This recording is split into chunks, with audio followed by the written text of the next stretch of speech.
Hey guys, so we have here our Sony SRS-XB100 Bluetooth speaker, and in this video we want to explain to you how to charge the battery of one of these speakers.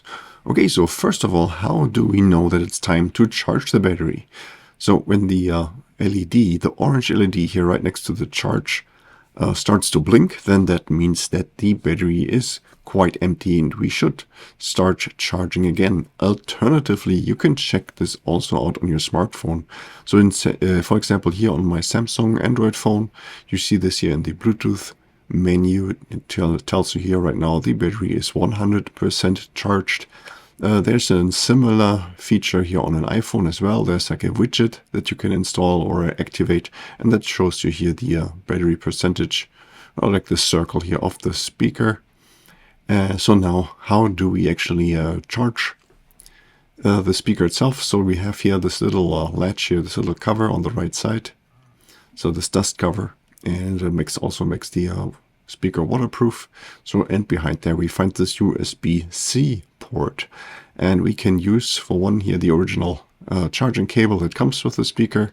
Has also here the USB-C plug that plugs in here, and then the other end we can connect this to like a charging cube or like a USB charging cube from our old smartphone, or you can connect this directly to a computer, to a USB port of a computer, and then this will take care of the charging process.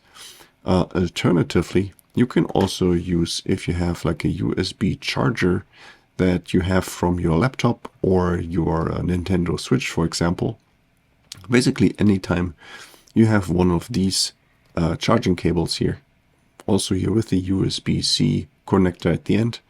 So if you have any of these here, in this case, this is here my Apple charger, or if you have like a fast charger from your Android smartphone, you can use those as well. So you just plug this right into the port here. And then at this point, the LED for the charging process should be constantly in orange. So a full charge will take up to 4.5 hours, and we can use the speaker while it is being charged. So it's not a problem. It will just extend the charge time a little bit. But yeah, be aware that you can use the speaker. It's okay to use the speaker while it's being charged. And when the battery is fully charged, at that point, the charge LED here, the orange LED, that will turn off. So as soon as the battery is fully charged, this will turn off. And at this point, we can disconnect here the USB cable. Just carefully pull it out, pull it straight out. Make sure you don't break the charging port over time by wiggling on it. And then don't forget to put this dust cover back on here to make sure there's no dirt coming in, going in there, or dirt or water. Okay, so yeah, that was already it for this video. Hope you found the information helpful. And if you have any more questions or comments, then please leave a message below.